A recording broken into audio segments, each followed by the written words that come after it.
What's up everyone, welcome back to a brand new video. Last time, we kinda sped through all of Dragon Ball Z. As mentioned, this is a what if about Cooler, so we did want to get to the parts where Cooler was actually involved again. And after skipping through all that, we ended up getting to the part where Cooler and Frieza get revived together. Sadly for King Cold, he kinda got the short end of the stick. But as for Frieza and Cooler, they were both revived together, and they both have their sights set on the same people. They want to enact their revenge on those who live on Earth. But they're going to need to power up before that happens. For this part, let's set a like goal of 2,500 likes, and once we hit that, I'll continue with another part to this series. Anyways, let's pick up from here. At the very end of the last part, the two began a fight. After the two finished powering up, they fly towards each other, clashing. Frieza's fully transformed while Cooler isn't, and naturally, the two brothers are able to keep up with each other. But really, this fight is more so to get it out of each other's systems, and kinda to gauge where they are in terms of strength. They never really got to have a fun fight on Namek. That one was more so a quick death match. But this time, they're not out to kill each other. Naturally, Cooler would probably end up winning here. He's still stronger even without transforming. But this lets Frieza get a good idea of his power and vice versa. But technically, this fight already does count as training. Dueling in the vacuum of space is good enough for them. So if they keep that up over the next few weeks or so, they'll be able to train and grow stronger. The only issue is the fact that they don't know how strong everyone on Earth is. Sure, the Saiyans are likely a lot stronger, but in terms of how much stronger, they're not too sure. They're not sure how long they'll have to train, but the good thing is because of their biology, they get to grow strong really quickly. And now, since the two of them have a good training partner, it's only going to make things even better for them. Frieza has a clear goal. He wants to reach a level like his brothers, a fifth transformation of sorts. He wants to become so strong that his final form becomes a suppressed level of power. But no, they need to go even further beyond that. Even though it means this will take more training, it's still worth it. They can't be too safe. It's better to be too strong than not strong enough. So, they begin going at it. A few weeks pass, possibly even a few months. Both of them have grown a lot stronger, and they've actually figured out a new level of power for themselves. Frieza never ended up getting a form like Cooler. Instead, he went completely beyond that, obtaining his golden form, but he's not the only one. Of course, Cooler would unlock his own as well. The two were pretty set on this color. It really establishes their dominance. They think of it as a show of force of sorts. But the aesthetics aren't too important. What's important is the power behind the form. They've not only grown much stronger in base, but this form completely shoots them beyond that. For old time's sakes, why don't they have another fight? In their golden forms, the two head out into space once more, this time a lot further from the ship. They'll have to go all out this time. They want to make sure there'll be enough. The two begin powering up. Although they're incredibly far from Earth right now, their sheer power is enough for them to be sensed. Piccolo, Gohan, Goten, Trunks, everyone on Earth. They can sense something powerful in space. And as for those that saw Frieza and Cooler before, they recognize the power. Frieza and Cooler didn't even realize this. They just put everyone on high alert. But the question is, what are these two brothers planning?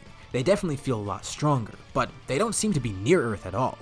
And from what they could sense, it seems like they're fighting each other? No one's really sure, but they're gonna be cautious. Anywho, Frieza and Cooler continue their fight. They clash, and that alone is enough to destroy the planets around them. Out here in the vacuum of space, they don't need to worry about destroying anything, so key control's not an issue. They have no real regard for the environment around them. Shockwaves are sent through the entire galaxy, even the whole universe. The craziest part is, they're not even at maximum output yet. This is more so a warm-up. In short, they're definitely content with their new level of power. This should be enough for them to get their revenge. And with that, they set out on their expedition towards Earth, ready to attack. Everyone on Earth senses the two brothers powering down, no longer being able to detect them. Did they kill each other, or did they just calm down? No one's too sure, but they don't want to take any chances. They decide it might be best to contact Goku and Vegeta on Beerus' planet, but they can't really figure out a way to do that. Plus, everyone's split up right now, so they decide to meet and come up with a plan, just in case those two show up. Of course, on Beerus' planet, everyone did sense what was happening, but Goku and Vegeta aren't too worried. Once Frieza and Cooler show up, they'll head to Earth and stop them. And even so, maybe the Earthlings might be enough, specifically Gohan. They're ready to act just in case, but they're not too concerned. A short amount of time passes, when suddenly a few ships enter Earth's atmosphere. And now that everyone's closer, they can of course be sensed. Gohan, Piccolo, Krillin, and all the other Z-Fighters are ready. They expected this, but not so soon. Bulma begins trying to contact Whis as everyone heads over. They're greeted with a very small army, and the army's pretty weak. Much like usual, the soldiers aren't too much to take on. The Z-Fighters are able to defeat them pretty easily. And they're wondering where the main course is. They can sense Frieza and Cooler, but they haven't stepped out of the ship yet. But then, a door on one of the ships opens. Two figures walk out, Cooler and Frieza in his final form, looking much different than they remember. And honestly, they're a bit confused too. Why are they even teamed up? They thought they were fighting before. Cooler even killed Frieza. Well, the two explain. They put their differences aside and realize that they have a common enemy. They are brothers after all, so why not get along? Despite the fact that they still do have disdain for each other, it's kind of an enemy of my enemy situation. Gohan steps up first, ready to fight. Cooler and Frieza look at each other and laugh, as Cooler then steps up. Gohan tells Cooler not to play around, telling him to transform.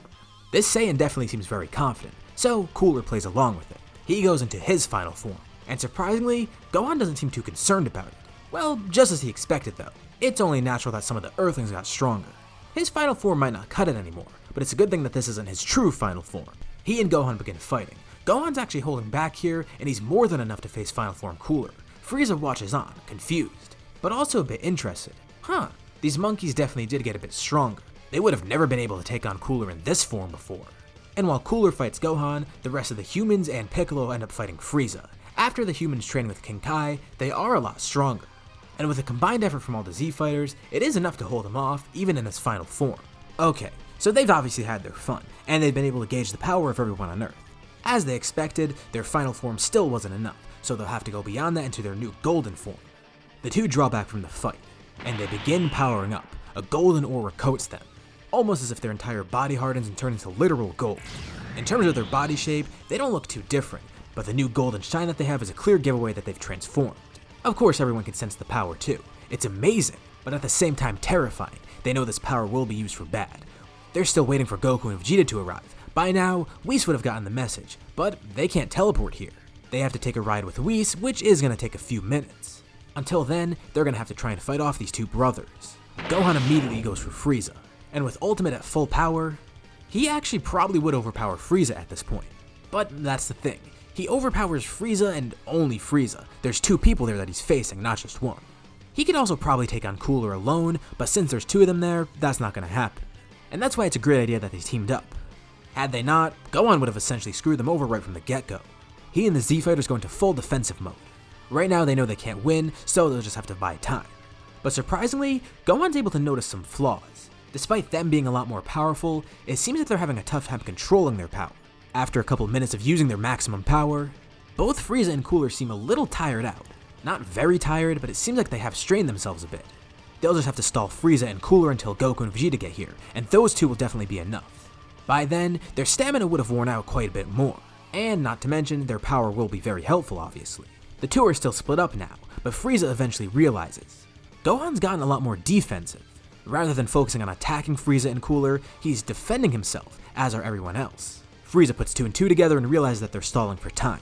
It must be those other two monkeys that they're waiting for, so Frieza and Cooler begin picking up the pace, attacking more seriously and together, rather than their somewhat individual fighting style. Their first target is Gohan. The two brothers attack him, easily being able to take him out. Gohan's knocked to the ground, nearly unconscious. He looks up and he sees the two brothers aiming their fingers at him. They laugh maniacally and quickly charge Blast, firing two massive beams together towards Gohan. He tries to counter with a Kamehameha, but his beam slowly is getting overpowered. The two even put more energy into it. The beam gets closer and closer to Gohan, but suddenly, his beam gets larger and completely overpowers the two blasts easily, hurting the two brothers as they're hit by the Kamehameha. Gohan's confused, but once the smoke settles, he sees next to him Goku and Vegeta. Since Frieza and Cooler did arrive a bit earlier, Goku and Vegeta aren't as experienced with Blue as they were originally. They still do have Blue, but for now they're going to be fighting a Super Saiyan God since it is way more reliable for them. They help Gohan up as Frieza and Cooler look in anger, injured from the blast. The two realize now that they might be overpowered and outnumbered, but they still do have an ace up their sleeve. The two lift their hands in the air, and quickly they both create a giant ball of energy together. It grows larger and larger, the entire sky turns orange. The ocean nearby begins steaming, evaporating from the heat. It's too much, and together the two brothers fling their hands forward. As the massive ball of energy gets closer and closer to the ground, Gohan, Vegeta, and Goku all fire blasts together. As Frieza and Cooler keep pushing, the rest of the Z-Fighters join in too. If this blast touches Earth, it's done. They need more power to push this back. Goku and Vegeta were saving this, thinking that they wouldn't need it, but it seems like it's the right time for it. Together, they coat themselves in a blue aura, with their hair shifting from a reddish hue to a bluish one. And just as they do this, the blast is suddenly overpowered. Frieza and Cooler can't even brace themselves for it. They try pushing the ball back, but they can't. With one last push, Vegeta and Goku release more energy, and together, Frieza and Cooler are incinerated by their own blast, as it's launched off into space, dissipating safely away from Earth. all the combined beams stop being fired. With everyone powered down, both a little worn out and relieved. Thank Kami, Goku, and Vegeta came in the nick of time, otherwise Earth may have been doomed. They're amazed at how strong Cooler and Frieza got in such a short period of time. It would have been great if they had a way to stop them earlier, but sadly there wasn't. The Dragon Balls were already used, presumably by the Frieza Force, so they couldn't even try and get those to try and wish for something. But hey, it's all over and it went well.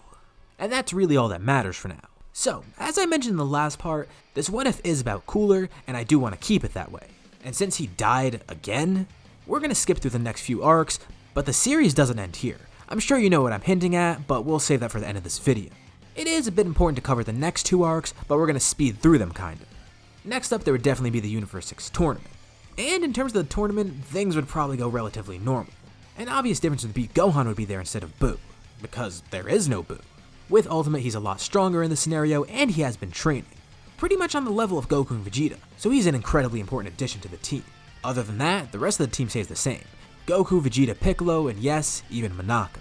And the tournament itself is actually pretty easy. Really, the only speed bump that they face is Hit. Goku would most likely still unlock Super Saiyan Blue Kaioken, tripping Hit up and then eventually finishing the fight on good terms, causing Hit to later forfeit as well. All pretty normal. And with that arc going pretty much the same, that means the future Trunks arc would go the same too. The only real difference I could think of is Goku and Vegeta finding out about fusion for the first time. As discussed in the last part, they didn't know about either forms of it, whether it be the fusion dance or Potara. But they would see what Zamasu and Goku Black do, and Gowasu would tell them about fusion. The great thing is, they know it's not permanent now. So Vegeta doesn't need any convincing, the two fuse into Vegito, and that fight goes pretty much the same. And that's really the only difference for that arc. Everything else goes pretty much the same. Cooler being in the scenario and everything that happened in Z wouldn't change too much. At least, not until the Tournament of Power.